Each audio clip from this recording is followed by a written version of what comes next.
Les religieuses des congrégations autochtones des pays de la sous-région Afrique centrale veulent faire entendre leur voix dans le concert des chercheurs de paix et de développement pour l'Afrique. Réunies au sein d'une association dénommée l'UFCAC, entendez l'Union féminine des congrégations autochtones d'Afrique centrale, elles l'ont clairement exprimé dès l'ouverture de leur 33e Assemblée générale à Douala le 16 février 2020. Nous nous retrouvons tous les ans dans un pays respectif pour débattre sur un sujet d'actualité. Ça peut être national au niveau de l'Église. Compte tenu des difficultés que nous connaissons au niveau de notre sous-région, cette fois-ci, donc, nous nous sommes rencontrés pour réfléchir sur la paix, la réconciliation et la justice, parce que pour nous, c'est une mission pressante. En tant que religieuses autochtones, nous avons un grand rôle à jouer et ce rôle, c'est d'abord au sein de nos communautés et dans nos milieux de vie respectifs que nous devons promouvoir la culture de la paix. Je suis heureuse d'accueillir mes consoeurs de l'Afrique centrale. Nous sommes le sel de la terre, la lumière du monde. Nous devons promouvoir la réconciliation, la communion, la justice et la paix. D'abord, dans nos communautés, nous ne sommes pas les prêcheurs qui se mettent à la chair pour parler, mais de par notre comportement, de par nos actes, nous nous occupons des enfants, des filles mères, des adolescents. À la paroisse, nous faisons un apostolat direct à travers ces personnes et nous communiquons l'amour. Parce que c'est la femme qui tient le bateau, qu'elle soit dans l'église, qu'elle soit dans le monde. Dieu nous a donné une force et nous devons tirer le bateau. Les hommes doivent nous suivre parce que nous sommes fortes. La messe d'ouverture a été présidée par l'archevêque métropolitain de Douala, Monseigneur Samuel Cléda, à la paroisse Notre-Dame de Lourdes de Japoma.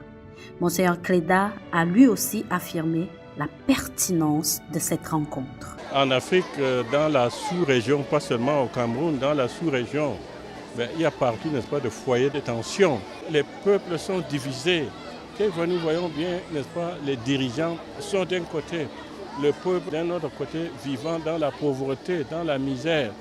Alors nous, l'Église, n'est-ce pas, par les personnes consacrées, cherche, n'est-ce pas, à apporter quelque chose de positif, à mener les hommes, n'est-ce pas, à marcher ensemble, à mener les hommes à vivre comme de frères et à mener les hommes vraiment à s'aimer. Et tu vois, et la femme a un grand rôle à jouer dans ce sens-là. Donc les sœurs, je suis convaincu, peuvent beaucoup apporter dans cette réconciliation. 4 prêtres de renom dans la province ecclésiastique de Douala ont aidé les religieuses dans leur réflexion tout au long des 5 jours de travaux à la maison Mathurin-le-Maillou dans l'enceinte du noviciat des Sœurs servantes de Marie de Douala. Il s'agit des abbés Achille Eyabi, Joseph Ndoum, Benoît Ewanet et Monseigneur Paul Niaga. S'exprimant sur la thématique des travaux de ces assises sous-régionales, les religieuses des congrégations autochtones d'Afrique centrale, précisément celles de la Guinée équatoriale, du Tchad et du Congo-Brazzaville, ont souligné l'urgence de la paix, de la justice, de la communion et de la réconciliation en Afrique centrale et dans leur communauté. La présidente dit que chaque pays doit avoir son union. Les religieuses autochtones de chaque pays doivent former une union. Et comme vous êtes des petits pays là en Afrique, vous les 6 pays de la CEMAC là, vous formez une union. Donc on va fonder cette union. Mais avec ça, ils disaient que nous devons faire la même union avec le Zaïre, Rwanda, Burundi jusqu'à l'île de la Réunion. Je leur ai dit que c'est trop vaste. Ils m'ont dit, ouais, à ce cas-là, vous faites réunion Afrique centrale, A, B.